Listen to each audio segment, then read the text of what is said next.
Hello, this is Michael Hull, and this presentation is part of my Washington State University EMBA Capstone A project. In this presentation, I am summarizing interviews and research from the past 3 months to analyze and summarize key resources and activities for my organizational wellness program project. Gurus from my project have provided significant contributions throughout. I was fortunate to have their expertise and their generous time commitments. Customers interviewed were also very valuable. The mix of customers gave me different perspectives that will be useful for project execution strategies. I have also been able to find a good amount of research that will help define best practices and implementation strategies.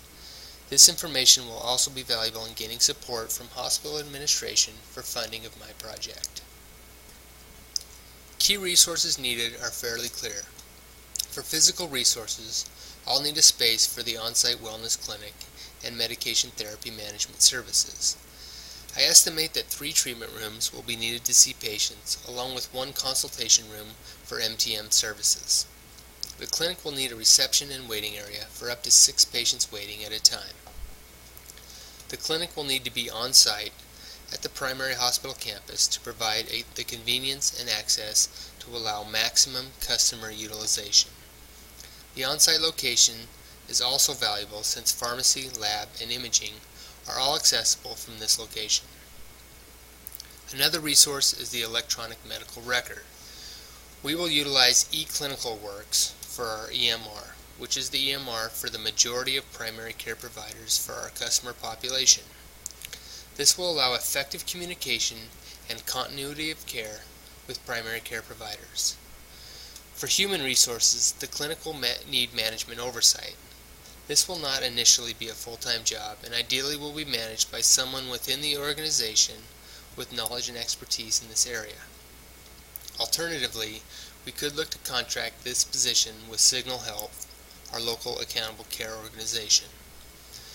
A mid-level practitioner, an ARNP or a PA, is necessary for reduced costs. We'll also need a medical assistant and a receptionist. A pharmacist is needed for MTM services, and lab and imaging staff will be used from existing services within the hospital, with costs absorbed due to assumed capacity. Copyrights or trademarks are not needed for intellectual resources. However, we will need access to data and healthcare costs within the self-insured plan. How this info is accessed must be carefully managed since we risk pushback from staff due to sensitivity with privacy concerns. Unions could also pose a huge barrier for implementation, so we will also need to work with them for their buy-in.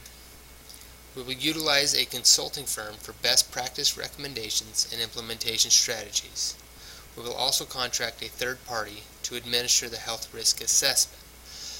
Lastly, financial resources require a strong commitment from hospital administration.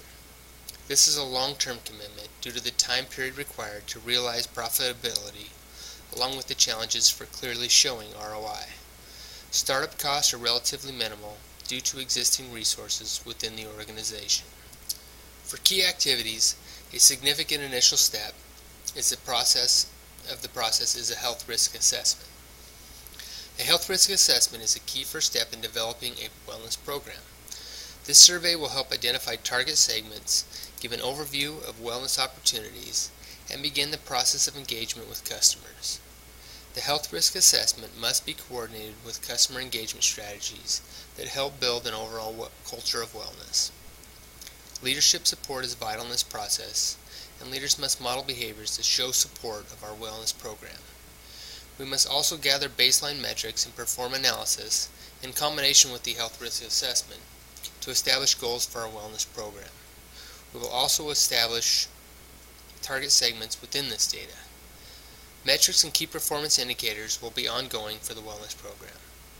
Employee education and engagement activities must consistently occur throughout this project, as customer access and utilization of wellness services is a key factor for success. We must deliver quality services that are aligned with proven best practices. These services must be customer-centric to assure easy access and customer satisfaction. Plan design is also a key activity. Interviews with gurus have indicated that customers will likely need incentives to assure access and utilization of services that allow achievement of our desired cost saving.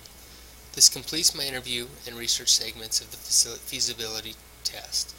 I'm confident that I'm ready to finalize this information for the final assignment.